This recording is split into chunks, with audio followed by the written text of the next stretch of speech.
viewers, welcome to Healthy Foods. இன்னைக்கு வந்து ஒரு இன்ட்ரெஸ்டிங்கான டாபிக் பார்க்க போகிறோம். என்னென்னா mental health and nutrition. So இது வந்து ரொம்பவுமே ஒரு டிஃப்ரெண்ட்டான டாபிக். பட் லாஸ்ட் டைம் என்னோட உணவும் அப்படின்ற வீடியோவை நிறைய பேர் பார்த்துருந்தீங்க. அதோட ஒரு குட்டி கண்டினியூவேஷன் தான் இது. இதில் இன்னும் டீப்பாக இதை பற்றி பார்க்க போகிறோம். Let's get on to the video. Right, உணர்வும். ஸோ இதில் என்ன நம்ம சொல்ல நினைக்கிறோம் அப்படின்னா, நம்மளோட உணவுக்கும் நம்ம எடுக்கிற ஃபுட் சாய்ஸஸ்க்கும் நிறைய ரிலேஷன் இருக்குது. அண்ட் அதோட இமோஷ்னல் ஆஸ்பெக்ட்க்கும் நிறைய ரிலேஷன் இருக்குது. நிறைய பேர் கன்ஃபியூஸ் பண்ணிக்கிற ஒரு சின்ன விஷயம் என்னென்னா, இமோஷன், ஃபீலிங்ஸ், மூட்ஸ், இது மூணுமே ஒன்றுன்னு நினைக்கிறாங்க. ஆனால் கிடையாது. இமோஷன்ஸ் வேறு, ஃபீலிங்ஸ் வேறு, மூட்ஸ் வேறு. இது ஒன்றுத்துக்கும் தனித்தனி குணாதிசயங்கள் இருக்குது, தனித்தனி டியூரேஷன் இருக்குது, எவ்வளோ காலங்களுக்கு இது இருக்கும் அப்படிங்கிறது இருக்குது. ஒரு உதாரணத்துக்கு சொல்லணும் அப்படின்னா, நம்ம வேர்ல்ட் கப்பில் இந்தியா வின் பண்ணிச்சு இல்லையா, அது ஒரு emotion. Particularly the last over, அந்த ப்ரீஃப் இன்டென்ஸ் ரியாக்ஷன், அதைத்தான் இமோஷன் சொல்லுவோம். எல்லாருமே வந்து இந்தியா வின் பண்ணிடணுன்ற ஒரு இமோஷனில் இருந்தாங்க. Whereas feelings பார்த்தீங்கன்னா, it is more associated with physical people or things. Like நம்ம ரொம்ப நாள் யூஸ் பண்ணிகிட்டு இருந்த நம்மளோட பைக்கோ இல்லை சைக்கிளோ அதை நம்மளால் விட்டு கொடுக்க முடியாது. அது ரொம்ப ஸ்க்ராப் ஆகிடுச்சுன்னா கூட அதை தூக்கி போட மனசு வராமல் அதை தொடச்சி வச்சுட்டு இருப்பாங்க நிறைய பேர். That's a feeling because that they have it attach to that particular thing or person. Whereas moods are long but less intense and many influences இதுக்கு இருக்கும். இது இன்னும் அழகாக சொல்லணும்னா, நம்ம சின்ன குழந்தையாக இருந்தப்போ நம்ம ஸ்கூலுக்கு எக்ஸ்கர்ஷன் கூட்டிகிட்டு போகிறாங்கன்னா முதல் நாள் நைட்லேருந்தே அந்த மூட் நமக்கு கிடச்சிரும். அந்த எக்ஸ்கர்ஷன் போய் என்ஜாய் பண்ணுற அந்த இதெல்லாமே நம்ம ஃபீல் பண்ண ஆரம்பிச்சிருவோம். Those are modes.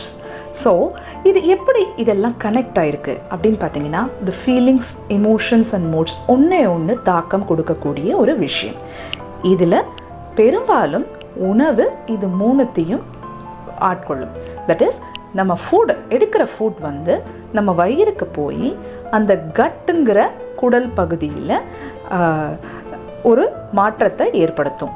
அந்த செக்ரீஷன்னால் ஒரு மாற்றங்கள் ஏற்பட்டு அந்த மாற்றம் நம்மளோட கட் பிரெயின் ஆக்சிஸ் மூலியமாக நம்மளோட மூளைக்கு சென்று சேரும். அது என்ன அப்படிங்கிறதுக்கான சயின்டிஃபிக் டேர்ம்ஸ் நிறையா இருக்குது. அது வந்து ப்ரொடியூஸ் பண்ணுற அந்த கட் ப்ரொடியூஸ் பண்ணுற அந்த செக்ரீஷன் பேர் வந்து நியூரோ டிரான்ஸ்மிட்டர்னு சொல்லுவாங்க. நிறைய நியூரோ டிரான்ஸ்மிட்டர்கள் இருக்குது. அது நமக்கு கொடுக்கக்கூடிய விளைவுகள் பார்த்திங்கன்னா, நல்ல விளைவுகளும் இருக்கும், கெட்ட விளைவுகளும் இருக்கும். அது எதை பொறுத்து இருக்குன்னா, நம்ம எதை சாப்பிட்றோமோ, நம்ம உடம்புக்கு ஒத்துக்கக்கூடிய உணவாக நம்ம எடுக்கும்போது அது நமக்கு நல்ல தாக்கத்தை கொடுக்கும். ஒத்துக்காததை எடுக்கும்போது அது நமக்கு கெட்ட தாக்கத்தை கொடுக்கும். Neurotransmitters, mood, concentration, memory, fatigue, இது எல்லாமே கட் டு பிரெயின்ல இருந்தும் பிரெயின் டு கட்க்கு motility, secretion, nutrient absorption, microbiome balance, that is குடல் பகுதியில் எந்த விதமான கிருமிகள் எவ்வளோ இருக்கணும் அப்படிங்கிற பேலன்ஸ்லாம் கூட நம்ம பிரெயின் தான் கட்டை கண்ட்ரோல் பண்ணுது. அதே மாதிரி எந்த ஊட்டச்சத்தை உறிஞ்சி இருக்கணும் உடம்புக்கு அப்படிங்கிறதையுமே நம்ம மூளை நமக்கு கண்ட்ரோல் கொடுக்கறது. ரைட், நம்ம சின்ன குழந்தையா இருக்கும்போது சொல்லியிருப்பாங்க, ரொம்ப கோவப்படாத, உடம்புக்கு கெடுதல்பாங்க. அந்த மாதிரி தாங்க நம்மளோட எல்லா விதமான இமோஷன்ஸ், ஃபீலிங்ஸ் எல்லாமே நம்ம ஒரு உடல் பகுதியை பாதிக்கும். Anger weakens your liver, joy strengthens your heart. So நம்ம எப்போவுமே சந்தோஷமாக இருக்கும்போது நம்ம உடல் ஆரோக்கியமாக இருக்கும்னு சொல்லுவாங்க இல்லைங்களா. அதனால தான் நிறைய பேர் இந்த லாஃபிங் தெரப்பீஸ், லாஃப் கிளப்ஸ்லாம் இருக்குது இல்லைங்களா, எல்லாமே இதுக்காக தான். ஸோ நம்ம ஒரு இமோஷனும் ஒரு பகுதியோட லிங்க் ஆயிருக்கு. லங், ஸ்கின், லார்ஜ் இன்டெஸ்டைனை கிரீஃப், கரேஜ் பாதிக்கும். கிட்னி, இயர்ஸ், பிளாடரை பயம்.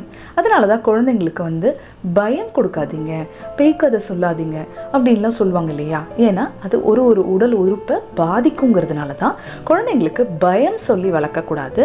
ஆனால் பக்குவப்படுத்துறதுக்கு வேறு வழிகளை கையாளணும் அப்படிங்கிறத நிறைய தடவை சொல்லியிருப்பாங்க நம்ம வீட்டில் இருக்கிற பெரியவங்க. ஸோ உணவுக்கும் குடல் பகுதியில் இருக்கக்கூடிய இந்த மைக்ரோபயோம்ஸ்க்கும் மூளைக்கும் சம்பந்தம் இருக்குது.